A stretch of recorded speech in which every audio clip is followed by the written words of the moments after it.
Alrighty, I know that there are people who cannot get enough of the view of the bay, and I don't blame them. And they'll be joining us in just a moment, but we are so excited that you are here today. And as a member of the executive committee of the K-12 Council, I want to thank you all especially for supporting the school's presentations today. It was not so long ago that it was tough for us to even get one session during the conference, let alone having three in the conference. And so this is a big achievement for the K-12 Technical Council, and we thank you for that support. And more than anything, I want to thank you for being interested in K-12 and in what students are doing, what they're learning, and what's being role modeled to them. And so today we're going to be talking about something that I'm very, very excited about. Just by way of introduction, my name is Jill Buck. I'm the founder of the GoGreen Initiative. I can't believe it's been 15 years since I started the GoGreen Initiative in 2002. But, I serve on some national boards. One of them is the Green Schools National Network. I'm on the advisory board. So I get to see the creme de la creme of environmental education programs all over the country. And one of the things that I often notice is that there is no shortage of great programs for elementary school students. They're so cute, they're so malleable. If you say that's where the recycling goes, that's where the recycling ends up. But when you get to some of the older grades, there's sort of a void, especially for high school students. And so back in 2015, I started to feel compelled to do something about that. And so I wrote a program called Local Leaders of the 21st Century. And we've been piloting it at an high school in Pleasanton, California, Amador. Actually, our CRRA president, Rob Hilton, is an Amador grad, so we all know good things come out of Amador High School. And this program was meant to combine environmental sciences and public policy. I got together with the AP government teacher at the high school, and I said, I know you're always telling your students that they need to be involved in local politics and they need to watch it. They can't get it on CNN, they can't get it on Fox News, they need to be involved in it. How about this? We keep hearing about climate change, and kids can learn about all these big national and global issues. But we all know that when climate change hits and as it progresses, it'll be felt at the local level. And it's going to affect what? It's going to affect our water systems, energy systems, food systems, and waste systems. And all those things combined contribute to climate change, and all those things combined are going to need citizen oversight and really smart citizens to engage in those four systems and make sure that they are sustainable into the 21st century. And so I wanted to create a program where high school students could interact with public policymakers, where they could have a town hall with their mayor and ask him, how does our waste system work and what public policy makes it work that way? Where they could sit down with the Alameda County Waste Management Authority, our county authority, and say, we realize that our school is supposed to be recycling and separating organics, and they're not. What do we do? And so today, I'm really excited to introduce to you some students who have been working through this program. We are ready to offer this program up. It's already slated to start this fall in a couple schools in New Jersey and Pennsylvania and Atlanta. Several high schools in Atlanta are going to be taking it on. And what I propose to you today is that what you're going to hear from these students is something that can be replicated in any community. Now, you may have noticed they're the only teens here, so that can be intimidating, but they are very wise and very articulate, so if you have questions for them, do ask. But at this time, it's my pleasure to introduce, I'll start with my son, Mark Buck, and he's going to actually introduce himself, and then they'll each introduce themselves and go from there. And I'm just going to sit and watch. So thank you much. So before we really begin, I wanted to explain one of the major subjects that both the local leaders and the GoGreen interns have been talking on for a while now. We call it the Mandatory Recycling Ordinance, or the MRO. The MRO is a county ordinance that requires all businesses, institutions, and multi-tenant houses in Alameda County, where Pleasanton and many other towns reside in, to separate their trash, recyclables, and compostables. The idea of putting this into effect was largely influenced by a study done in 2008, where the county found that 60% of all its waste was either recyclable or compostable. To put an actual number on that, it was about 700,000 tons of waste that could have been composted or recycled. Now, again, that might be good enough for a lot of you, but for me, I like to break it down even more and visualize it into something tangible and easy to understand. So another way of looking at 700,000 tons is 350,000 brand new cars of compostable or recyclable items in one county in 1 year. That's a lot. So the county not only thought that this was wasteful, but also realized that they could expand the life of current landfills by going green, and thus the ordinance was born. So starting July 1st of this year, this ordinance has taken effect in Pleasanton. But unfortunately, many of the businesses and their employees did not know this was coming. Starting July 1st, the county inspectors have been meticulously inspecting many businesses all over the county. In addition, many schools are not ready for the ordinance either, whether that be because they did not know or there were some roadblocks that prevented an easier transition. What local leaders and GoGreen Initiative interns have been doing is attempting to help these schools, institutions, and businesses comply with this ordinance in a way that works with not only the county, but the city and Pleasanton Garbage Services as well. Thank you.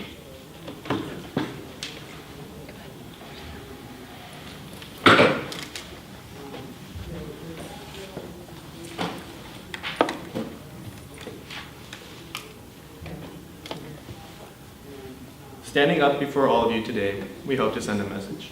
As we give this presentation, we as local leaders represent much more than just a club pushing for environmental action. Teenagers are known for their horrible reputation of endless attitude and astounding lethargy, known for complaining and failing to take action. However, we as local leaders, we like to defy all these expectations and step up not only as young adults, but truly as local leaders. Each and every one of us not only has the desire to seek change, but we also have the drive and passion to see it through. Our tenacious attitude pays off. Adults in this industry we have worked with no longer see us as a burden, but rather as partners to uphold our common interest and redeem the values that bring us all together, striving for a better world to live in. Education towards a career is undeniably important in today's society, but it's essential that our students are prepared for much more than just their job. It is here that we see the greatest gap of knowledge among our peers. Through local leaders, students have been able to gain experiences of our local government and most importantly, become active in their own future. Our ultimate goal is to organize and send a message that it is possible to organize youths for a positive change, something we have successfully done for the past 2 years. It proves beyond measure that when students are motivated and dedicated towards a certain direction, change can happen. Granted our abundance of energy and enthusiasm, our steepest challenge was where to start and which direction to go. Fortunately, this groundwork was established by the GoGreen Initiative, which guided us in the path that we wished to take. However, that being said, there was a long way for us to go, which is why we are here today. We are here to share our experiences about what it took to get the club up and running and to reach the level of success that we had had. With that in mind, our initial obstacle as a club was to gather funding for our projects. Knowing we had to have validated support to be endorsed by the Pleasanton Garbage Service, also known as the waste haulers, we took it up to the local government. The city manager, along with the mayor, approved of our project, granting us the necessary support to convince the waste haulers. Turning back to the Pleasanton Garbage Service with this support, they agreed to grant us funding, which was critical for operations during the first year. After obtaining the necessary funds, the next step was to gather members, which at a high school did not prove to be difficult at all. Pitching the idea in an advanced placement government and politics class, students flooded to put what they had learned from class to action with proactive steps and local leaders. With opportunities to connect to professionals in a variety of fields and gain political efficacy of their local government, students proved to show genuine interest in the local leaders' mission.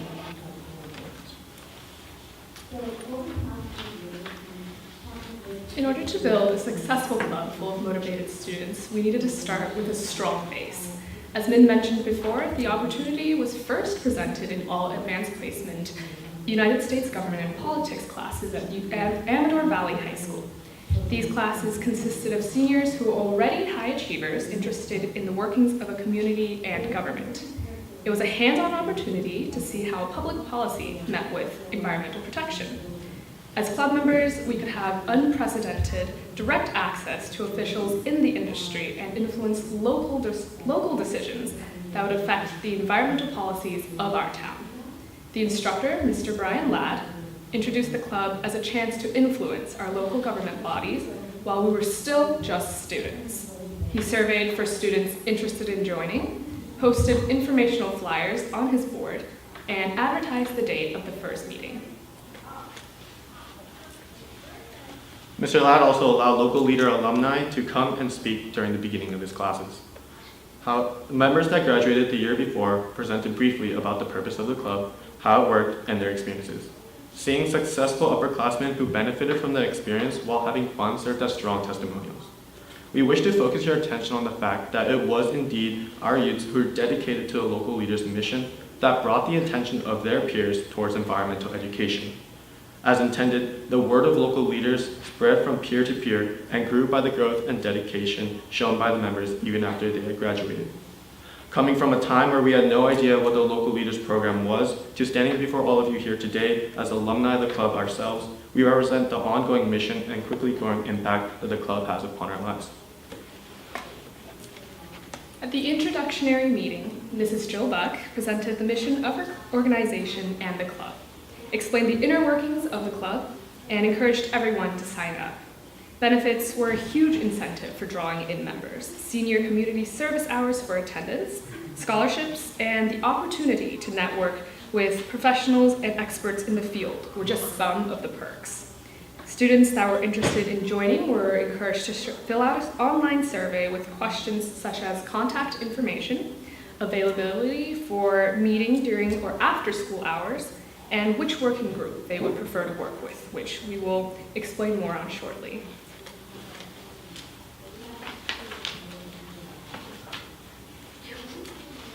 Generating continued genuine interest is key to getting high school students coming back.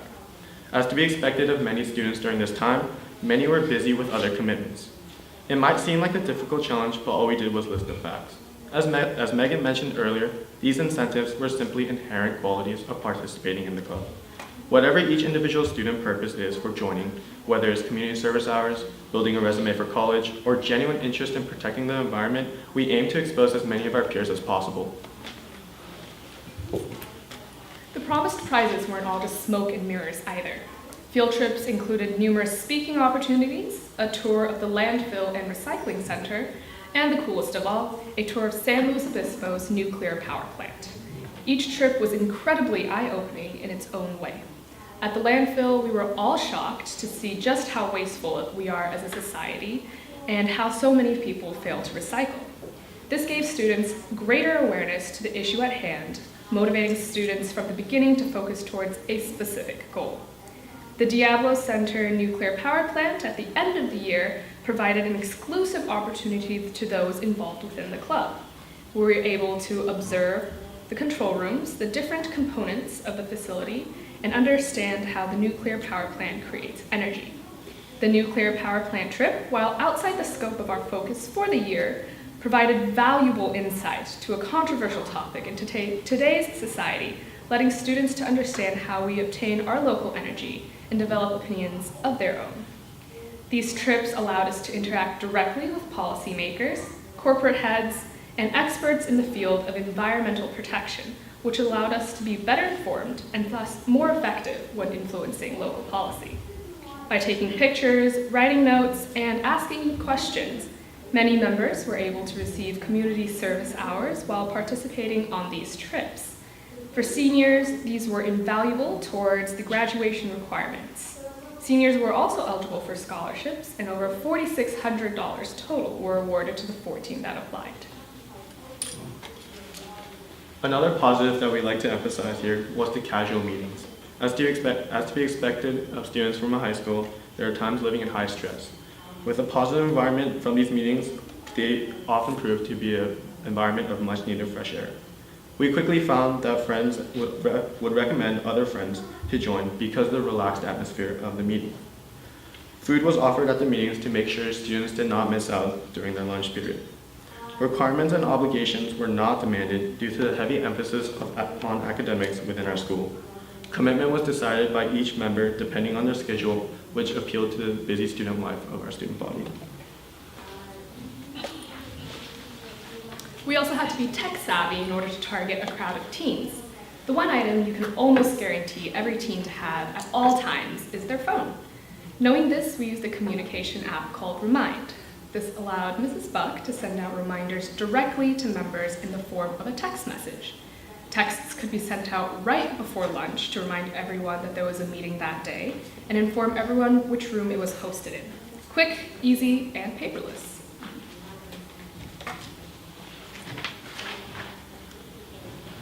Leadership consisted of 2 levels in our club. The adults kept an eye on things and advocated for students when necessary. Mrs. Buck ran the club from the adult perspective. Mr. Ladd was our on-campus teacher sponsor, graciously allowing his room for meetings and signing off on field trip forms. Mrs. Conley, one of our school's media teachers, was also a great leader who assisted greatly in the club. She helped us advertise local leaders in our school's video news segments and newspaper and gave us plenty of media coverage. She was also a supporter of our cause and was our school sponsor for field trips when Mr. Ladd was unavailable.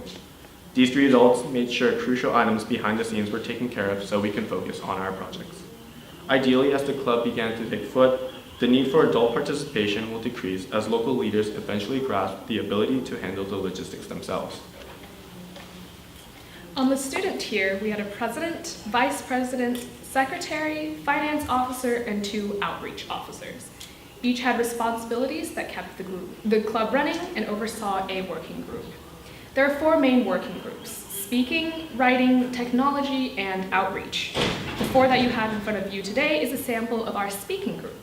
We attend events, meetings, and conferences and spread our message and share our goals through presentations. The writing group composes press releases, articles for our website, and writes summaries of field trips, speakers, and events. The tech team creates graphics and images for the club to use, designs handouts and flyers, and are working on revamping the Local Leaders website. The outreach team oversees social media and public relations. They ensured our image to those outside the club is favorable through the work of writers, photographers, and videographers. To give a general sense of how long it took to get the club up and running, we created a time frame. Of course, this time can vary depending on location and policies, but this is how we approached our beginning. Creating a new club on campus is not an easy task. Since the previous year's club membership consisted entirely of seniors, they had all graduated, and we needed to start back at ground zero. The initial introductions, recruiting in the AP government classes went on for about a week.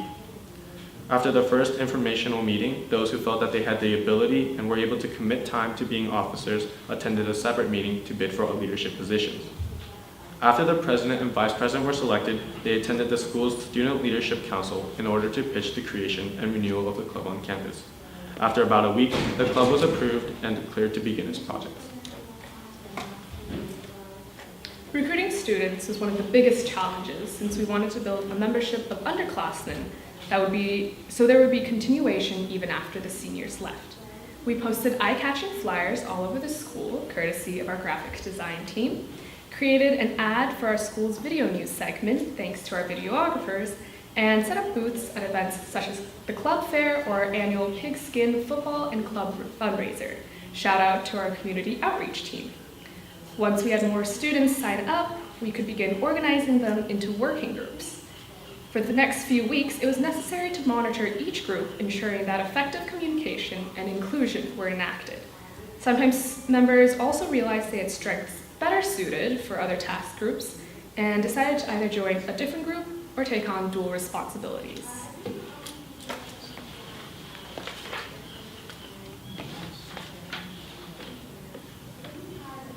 Our most frequent adult interaction was with Mrs. Buck. She was in charge of overseeing the large collective meetings where all working groups were present. She also introduced new topics and led us through lessons. For example, the club focused on waste management and recycling for much of the school year. She taught lessons on the topic and created activities for us to complete in order to understand the material. Mrs. Buck was also vital in enforcement. She made sure that all the students were on task, completed their expected responsibilities, and set appropriate deadlines for projects and activities. Also, without her organization, the GoGreen Initiative, we would not have the appropriate funds to run the club. Having this organization standing behind our fundraising and grant applications ensured that we're able to fund our projects. As a first-year club, it was critical to have someone to look for directions. But again, our long-term goal is to be able to function with minimal intervention and conduct operations on our own accord to impact local policy. The club was able to welcome many guest speakers to our meetings, courtesy of Mrs. Buck, from the owner of the Pleasanton Garbage Service to a representative from the Alameda County Waste Management Authority. We were fortunate to be able to interact with experts in the field of waste management. They were able to increase our understanding of what we were working with by giving us insider perspectives and opinions.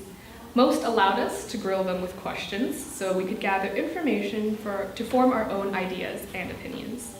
We made great effort to be professional and mature towards our guests and were able to gain field trip invitations for tours and other opportunities. Through local leaders, students learn much beyond what is offered in the classroom. Today, we fail to understand tasks that are so crucial to our lives. Filing tax reports, understanding credit scores, cooking, and even doing laundry are all examples of evident gaps of our knowledge in the real world. Gathering feedback from former members of the club, we began to realize that local leaders effectively filled gaps in students' knowledge in local government and their environment. Students were able to see cooperation between local businesses and government, to understand the issue at hand and how to resolve it, to grasp the consequences that follow their actions, and so much more. Taking a look at one of the things a former member said, they quote, "I find it interesting that private companies and government must work in unison to comply with laws and advance our city." Personally, during my time in high school as a member of various clubs myself on campus, there was no club that allowed students to gain such valuable insight within their community, much less physically engage within the process. The benefits of these experiences weren't measured by test scores or grades, but rather by the efficiency and progress of the members towards their goal. Local leaders provided students an opportunity to take away lessons that would otherwise never been learned behind their community and their environment.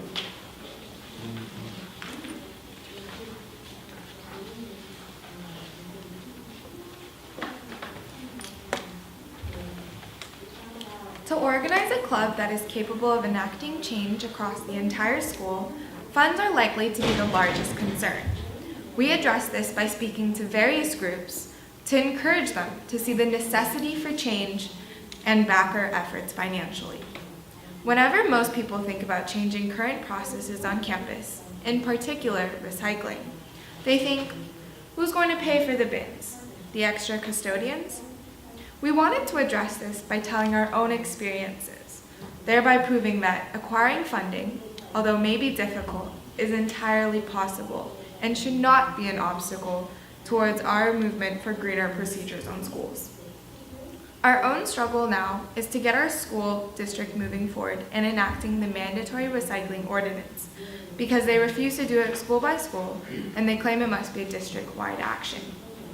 Despite this obstacle, we also want to demonstrate through the club that there will be hindering events when trying to move schools to greener processes.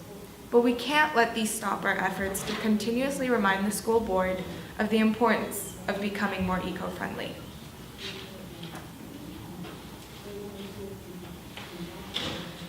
The process of accomplishing one's goals often include establishing good rapport, and that is exactly what Mrs. Buck did. After garnering the support of the City of Pleasanton through the city manager and mayor, GoGreen had established both credibility and innovation in its goals towards establishing more environmentally conscious schools. We eventually got a hold of the support of Pleasanton's own local waste hauler, the Pleasanton Garbage Service. Without the support of the city itself, we would have likely required more efforts to gain the support we hold today from our local businesses. Moving on with our funds, we utilize nearly all of them for our efforts on campus at Amador Valley. As you'll see on the next slide, our end goal with the money was to encourage student interest and incentive to participate in the club. We provided scholarships, field trips, and food for lunchtime meetings, be it a guest speaker or an information session.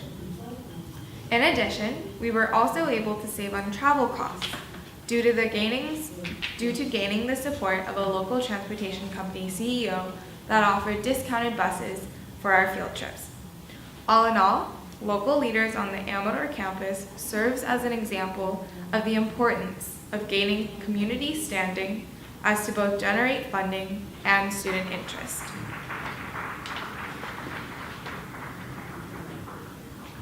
The budget was somewhat flexible in terms of how money was allocated within categories. Food for lunch meetings was one of the most quickly used funds due to the frequency of meetings and the increased need to attract more student interest on campus. Food at club meetings is usually only reserved for the first meeting of clubs for our school, but by providing food every time, we created incentive for students to attend as many as possible. The difference between year 1 and year 2 funding was the communication Mrs. Buck had with the officers. With year 1, since we weren't quite a club yet, nor was there a leadership structure, Mrs. Buck was the one mainly in charge of the distribution of funding. Therefore, there wasn't that much student communication, and we might have missed out on better allocation, as in year 2, there were some significant changes in the original budget. By also creating incentives for teachers, it was easier to ask for chaperones on field trips and to borrow classrooms for our lunchtime meetings, which were vital when trying to get work done as a group, as well as gathering student interest and participation. It's important to establish a relationship with school faculty, and it makes later on progress easier to manage and accomplish. The budget also included aspects of reaching out to the larger community, and this included the Chamber of Commerce. By becoming part of their membership, we had greater access to the rest of the community, which we took advantage of through the semi-annual events by setting up booths.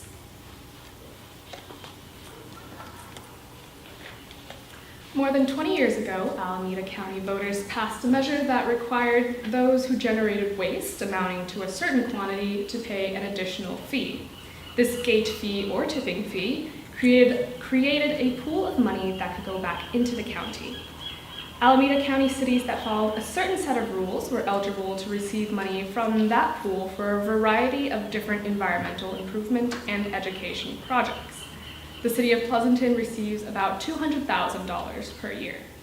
In 2004, the GoGreen Initiative was granted $40,000 of Measure D funding since it oversaw recycling reports and funding for schools.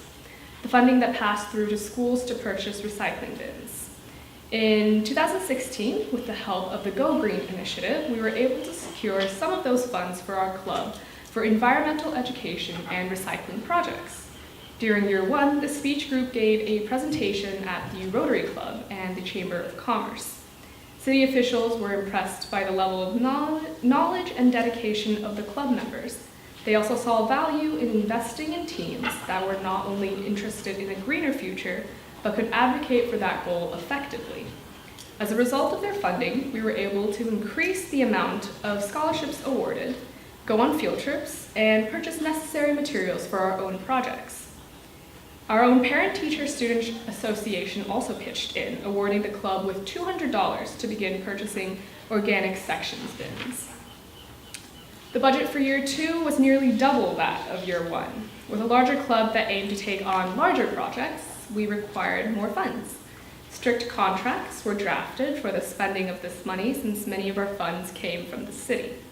After discussion among club leaders and Mrs. Buck, the allotted funding for items such as club shirts were able to be reallocated to scholarships since both are in the category of student incentives.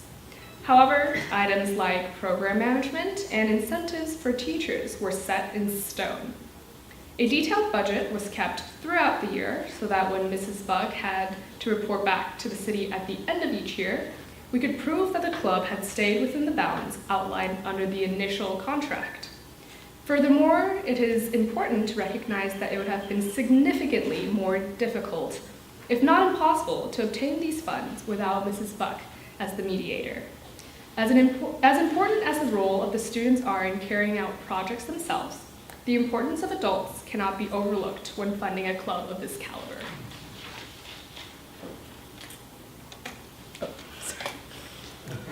The main focus of the first year was outfitting our school with the appropriate number of recycling and organic bins. Many classrooms lacked usable bins, and recyclable materials like old papers and plastic water bottles were being tossed into the garbage can, along with compostable items like apple cores.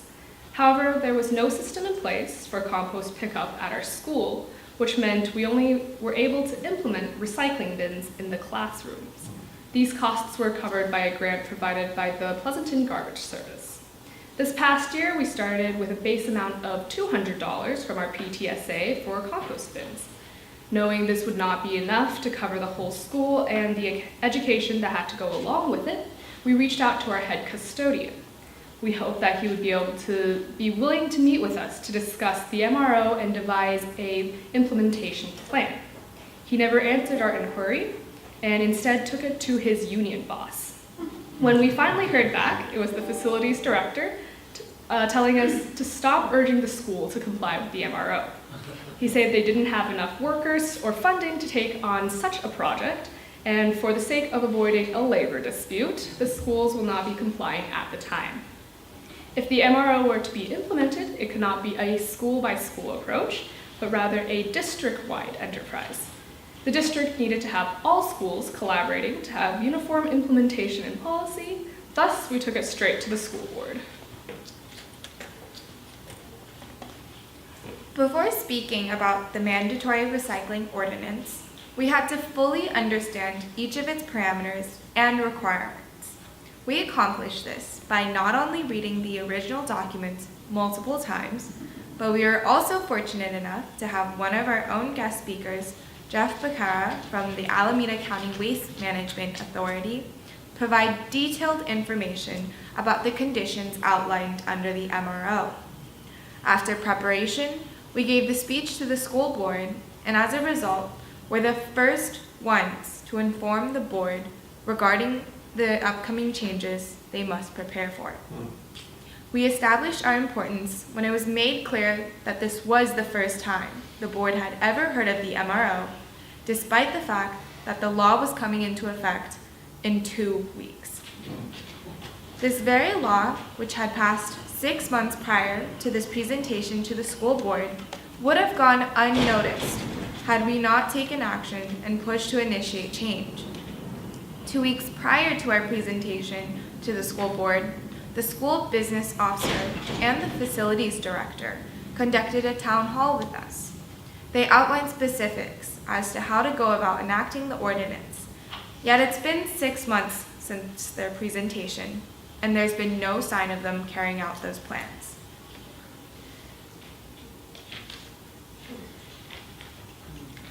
The MRO requires that students have access to recycling bins. The school would have to purchase new bins to separate the 3 types of waste: landfill material, recyclables, and finally organics. The president of the school board acknowledged the MRO by stating, "Since it's the law, we need to comply and budget for it." However, despite its acknowledgement, we were not able to move forward with our hopes of making Amador Valley a role model school for the rest of the district. The school board stated it needed to enact district-wide planning, and ever since their decision then, we have not been able to move forward on any campus. However, this year's officers will continue the efforts to get the school board to carry out what the MRO dictates. Our work may have had a brief pause, but it will continue and strive to achieve more year after year. We'll get attention and encouragement to make sure the school board can't ignore what the MRO means to them.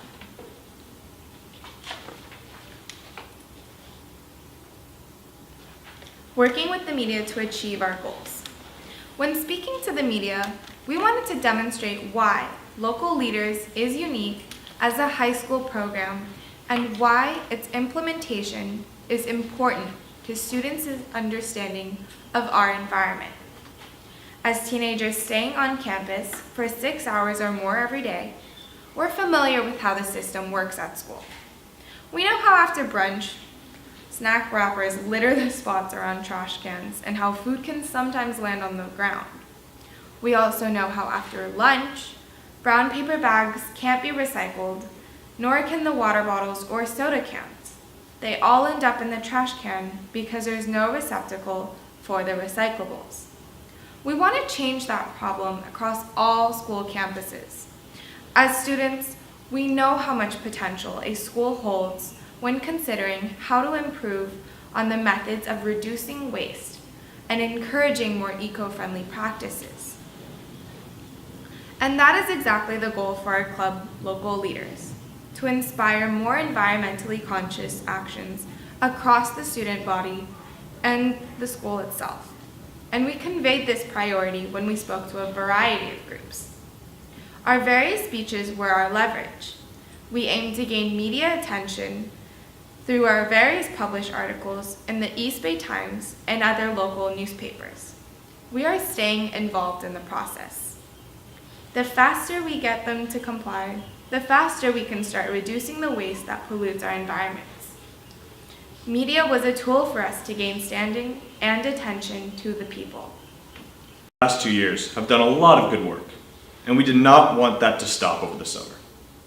As a GoGreen Initiative intern this summer, I continued doing work for the MRO, and a large reason for success was the use of media. One of my jobs this summer was also to work on the new up-and-coming website for local leaders that is more accessible and formatted. We also worked on a new and rebooted Facebook page, using social media to attract more interest amongst high schoolers and teachers. We all know that it is near impossible to get an article in the New York Times just by asking a journalist, unfortunately for us. You have to get people's attention. Usually it means starting off very small and working your way up.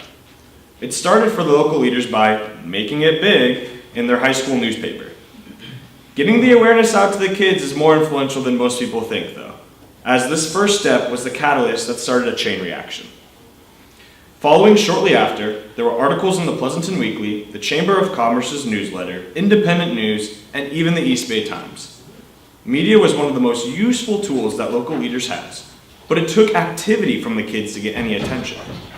Media attention didn't really take off until the kids went into the public school board meetings, the Rotary meetings, Chamber of Commerce meetings, and a large-scale city-sponsored event designed to inform businesses to get on the MRO. It took a lot of commitment and time, but the kids' dedication led to large-scale media attention and even the community limelight at times. Their actions led to adults taking these situations seriously.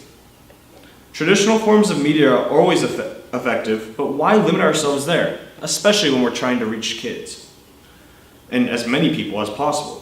Social media is only continuing to expand, and it is one of the easiest ways to reach the community on these issues. Tweets, Facebook posts, and links on the various websites, both the GoGreen base site and the Local Leaders site, all have proven to be effective forms of getting people's attention. The summer interns have expanded on this and are currently attempting to increase the web traffic of the Local Leaders Facebook page to get more attention from not only our community, but also on a more national scale.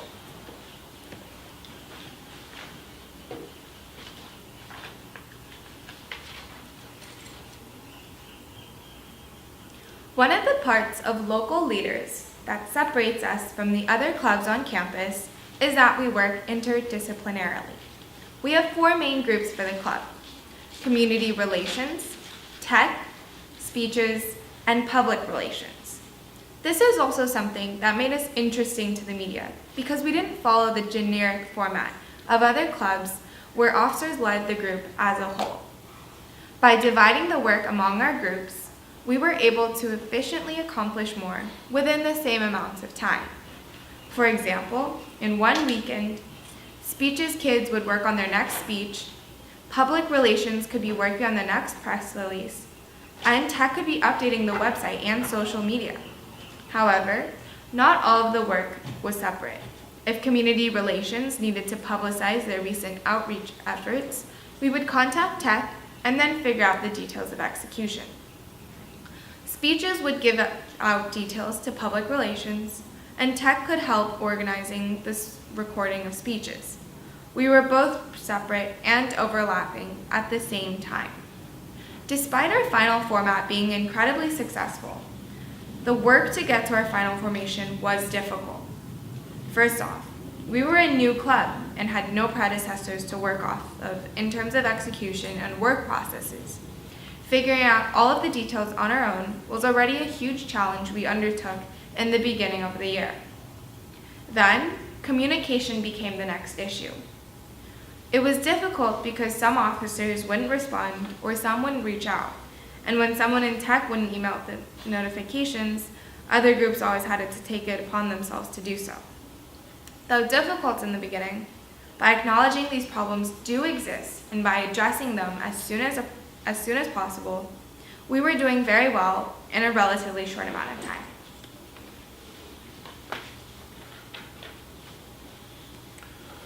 Some of the early articles were the results of speeches that local leaders gave out in town. But there came a point where the students wanted to put their message out. One of the members of the writing team, who is now a soccer goalie for Columbia University, worked with Mrs. Buck to craft a press release that we sent to the East Bay Times. We emailed the journalist that we felt like wrote stories similar to ours and asked her to consider interviewing us. And she did. She came and interviewed several students and local leaders. That was the first time we got a media hit that went beyond Pleasanton readers. Over the course of this year, there were 3 different newspaper reporters who interviewed local leaders. Students were encouraged by the genuine interest that the reporters showed in the local leaders' work. The reporters spent as much as 45 minutes to an hour talking with the students. In February of this year, members of the speaking group opened up a town hall-style meeting that was sponsored by the City of Pleasanton. It was held at the Firehouse Theater, and many business owners, and building managers were in attendance. The city expected some pushback from businesses regarding the MRO, but after the students started the meeting, they set a positive tone and were even credited with making the event a success. In fact, after that meeting, we were invited to submit a grant that covered our internship, the one that I'm in, for the summer. One of the truly effective ways of spreading the word was speaking at a public televised meeting of the Pleasanton Unified School Board. There were a lot of people in the room when they spoke, but even more watched it on public TV. Our principal even tweeted about it, and several local media outlets took notice. And best of all, we got the school board to say they should comply with the MRO and create a budget for it on TV.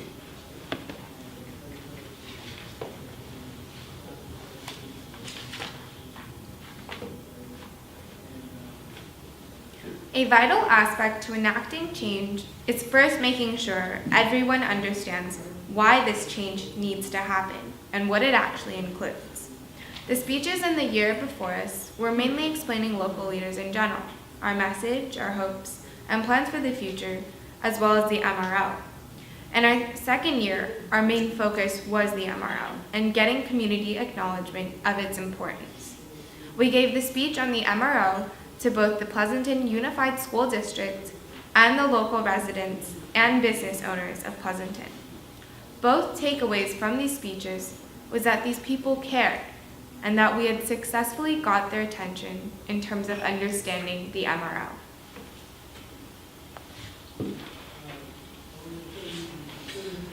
As a GoGreen intern, I can speak for all of us when I say that this internship probably could have counted as college credit for a writing class. We wrote a large variety of blogs and social media posts to promote the compliance of the MRO, and the local leaders too. So far, we have gotten good reception from those that have seen our posts, but to be honest, we are still working on the networking aspect of getting this out to more people. Both of the blogs that we did were about the different processes that these facilities go through. Specifically, the Altamont blog was mostly focused on the science behind how they make their CNG and LNG, or compressed natural gas and liquid natural gas. We write blogs not only to prove our comprehension on these complex processes, but also to help those that do not get to go on these field trips to learn what we learned.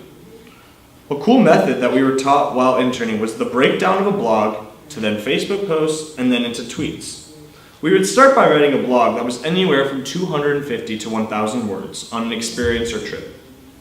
These blogs were to have all the correct accessibility requirements, many relevant and useful photos, and copious hyperlinks embedded throughout.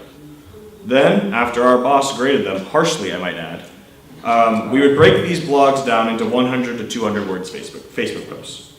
These would generally be more specific and include a photo or links to more information. And lastly, we would break these Facebook posts down into tweets that are easy to read, but still get the key points across. And these were usually also accompanied by a photo or a link as well.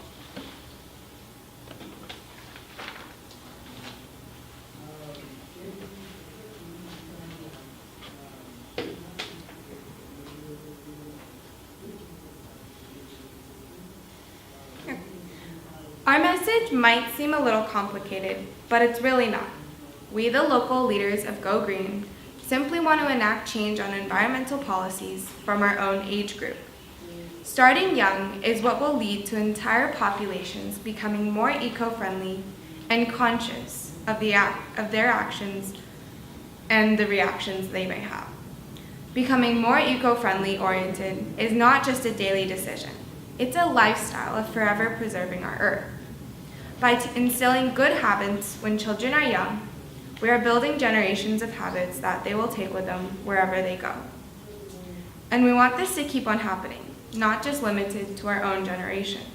We want to see student populations at schools actively recycling and composting on campuses, as well as entire communities direct more interest towards greener procedures.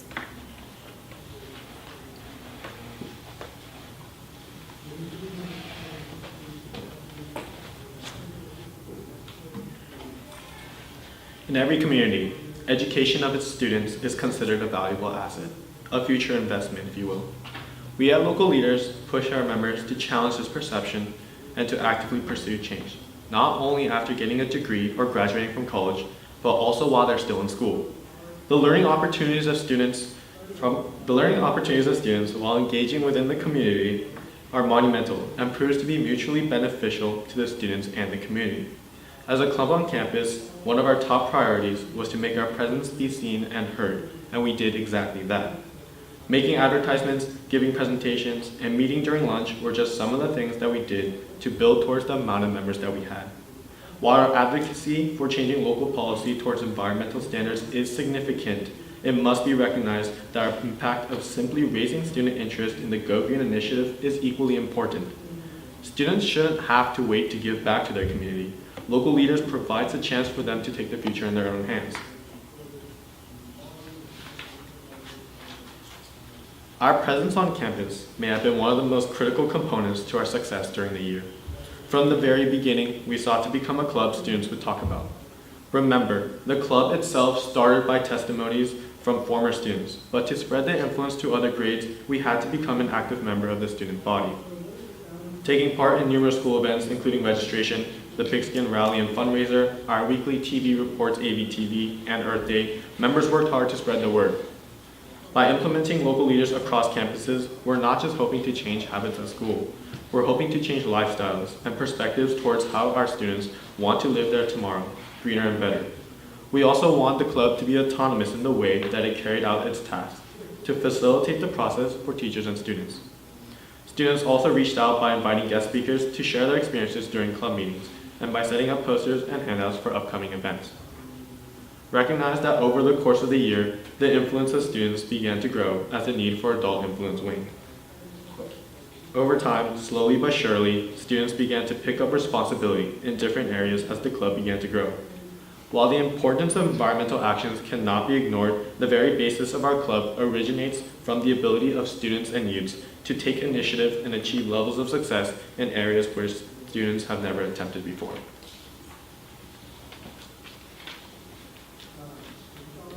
As to how we influence the community, our first steps towards this was notifying the school board of the upcoming changes to the mandatory recycling ordinance. We explained to the school board that all students would have to comply, and as students we were shocked that the board hadn't heard of it earlier. This surprise proved to be a huge turning point in the momentum of our club. We realized how little we knew about those who are in charge of our education in the city, and that we could, in fact, make an impact. We realized that we're no longer just students, but a significant part of our community doing its part to improve our city. Though we were not able to execute our original plans of having Amador be a prototype for the entire district in terms of how to carry out its compliance plans, we were able to get the ball rolling in terms of change. Adding on top of this, the field trips to the Diablo Canyon Nuclear Power Plant, our local garbage service site, and Oracle were all opportunities for students to witness the changes happening around them. Having talked about the nuclear power plant and the Pleasanton garbage service already, to give some brief context to our visit to Oracle, 2 of our members were selected to visit the company to learn in greater depth about how exactly this large-scale corporation set up its recycling program. During the year, members of the club also visited local businesses, met with the mayor, and gathered in town hall meetings to detail the extent of the MRO and what it could mean for our city in the following months. Through our interaction with the Pleasanton community, we have found that adults in the industry respect our opinions and are willing to listen to the ideas that we put up. When pushing towards a single unified goal, students and adults can work together to make levels of changes that are otherwise impossible.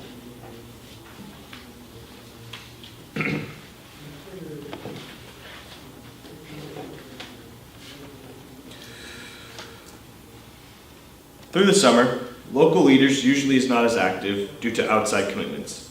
However, there are a select few of veteran and new local leaders' kids who work with the GoGreen interns to see where each group can help the other. The GoGreen interns' main goal has been to work with businesses and schools on the MRO.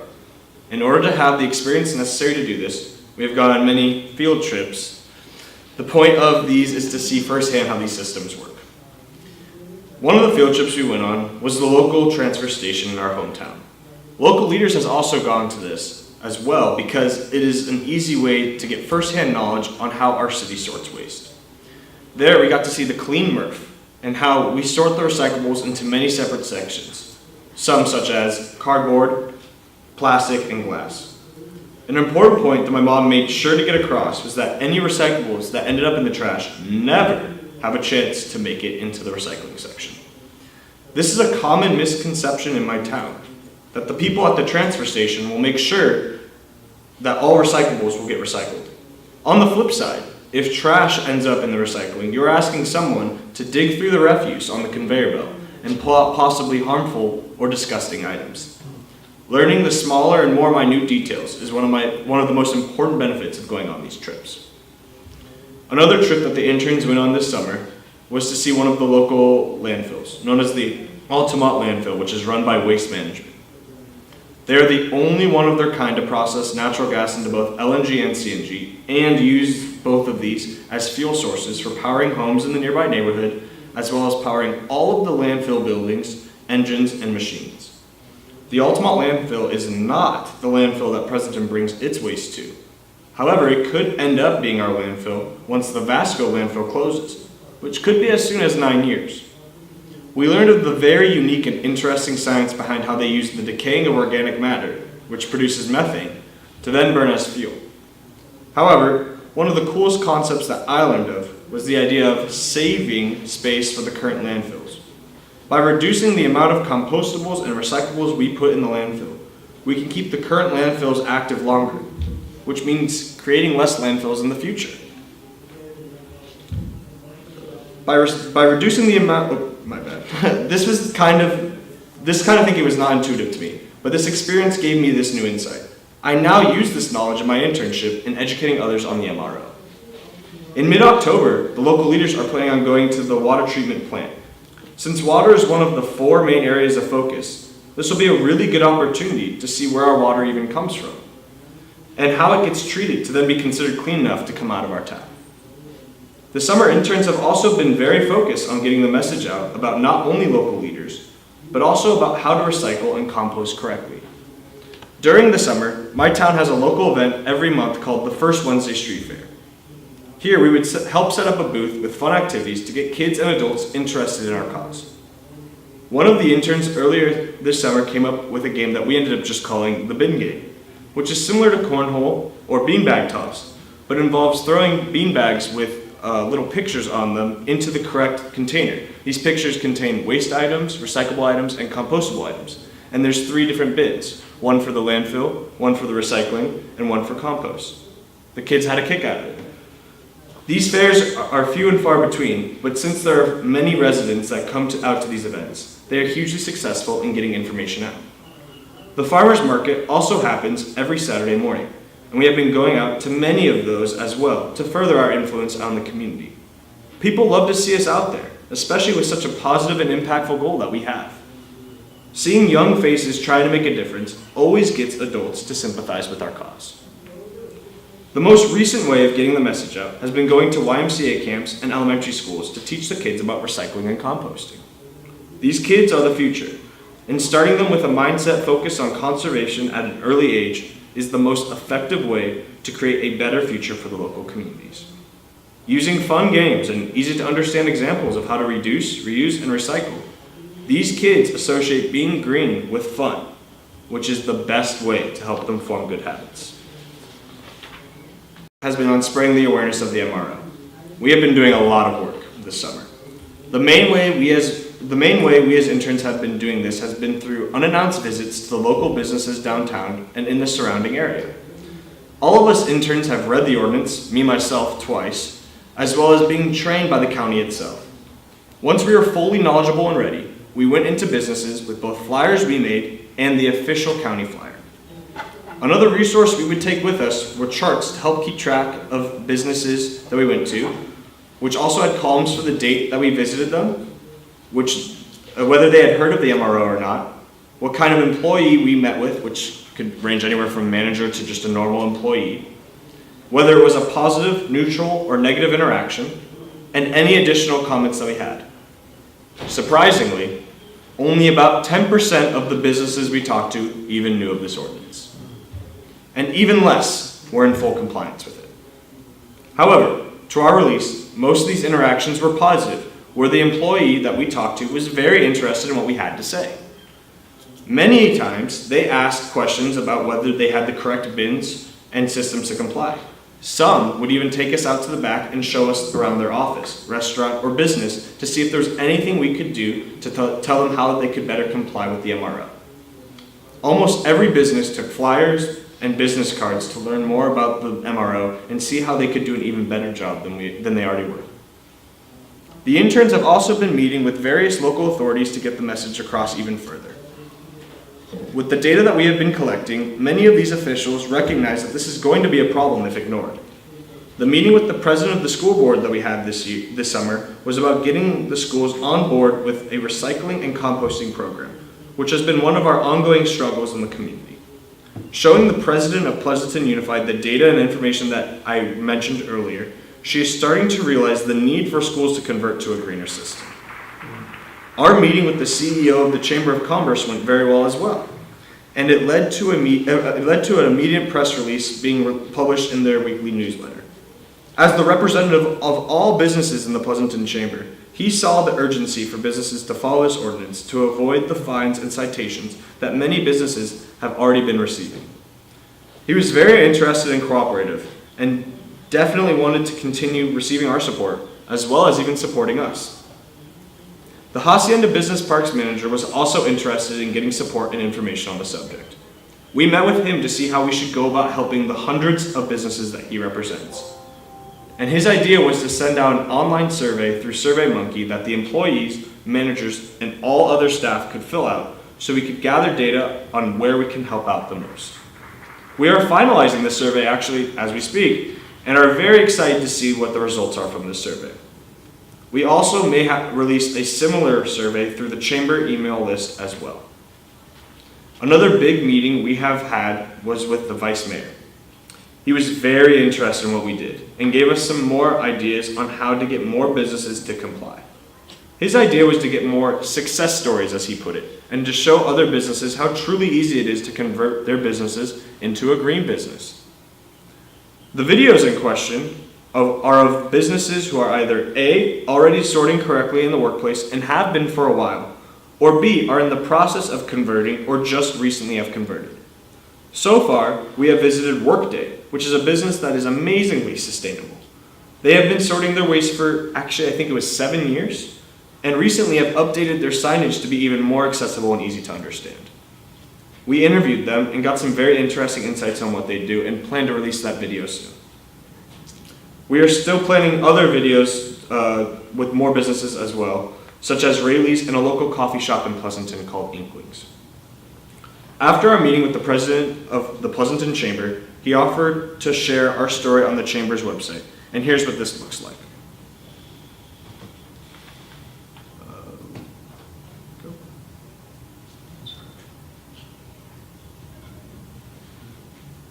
Sorry, I'm a Mac user.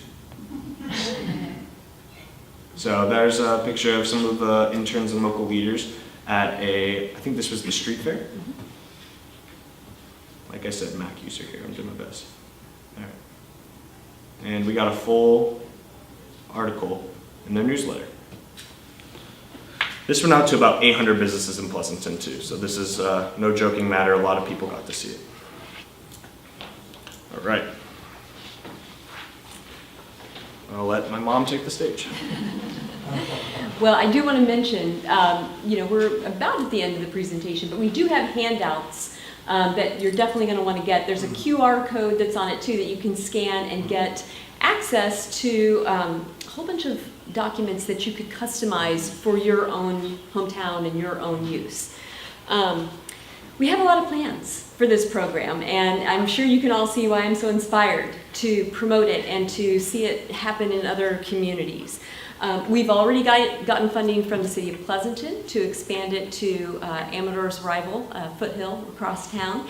So we'll be doing that. We also want to be working on some fundraisers throughout the Chamber of Commerce directory and some of the other downtown businesses to help provide more scholarships and to help provide more infrastructure and bins. Our goals are only to build on and expand upon what we have already done. For instance, we plan to continue working with the YMCA, but now we will be working with their after-school programs instead of their summer camps. We will also be working with middle school and elementary school principals to see if they would like our high schoolers to present for their kids. The idea would be for the kids to take what they learn through this program and not only tell their peers, but bring it to the rest of the community, both young and old. Ideally, these kids would share what they know as local leaders to business owners, friends, family, and civic groups to create a better community understanding of energy, food, waste, and water. Part of the philosophy, as I mentioned at the beginning, is getting kids to engage in civic affairs in a constructive way. Over time, and especially in recent events, we've seen a lot of young people want to get involved in change, want to get involved in civic affairs, and get very frustrated when what they want to accomplish seems almost impossible, because maybe they don't understand why the systems in place are the way that they are.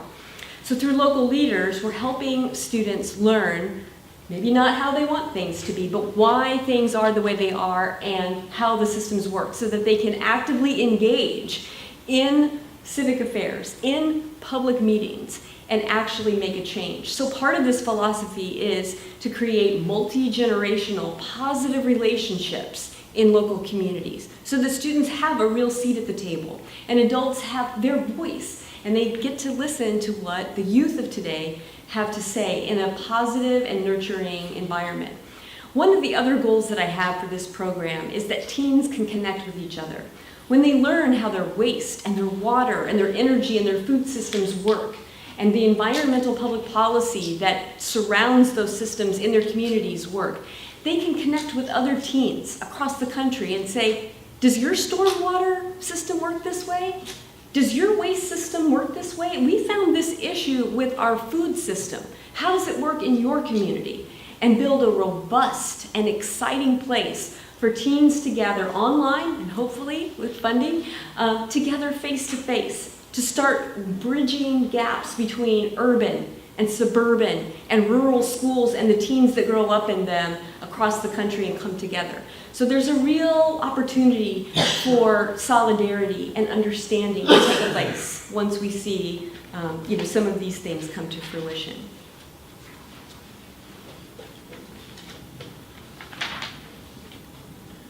Outside of our participation in reducing waste, we covered other pressing issues throughout the year as well, including water, food, and energy.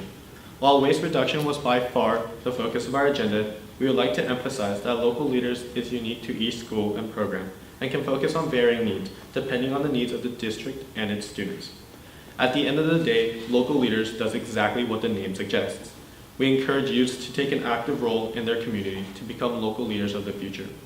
To say this will be easy is a mistake, but it is our obligation, our responsibility, to do everything we can to take steps towards a greener, cleaner world. While it may seem unconventional to trust students with such a significant role in our community, the success of our program speaks for itself, and our community has voiced its excitement with the work that we have done. By starting young, working together, and focusing on a diverse array of subjects, we can teach our youth to adopt sustainable practices and to engage in public policy.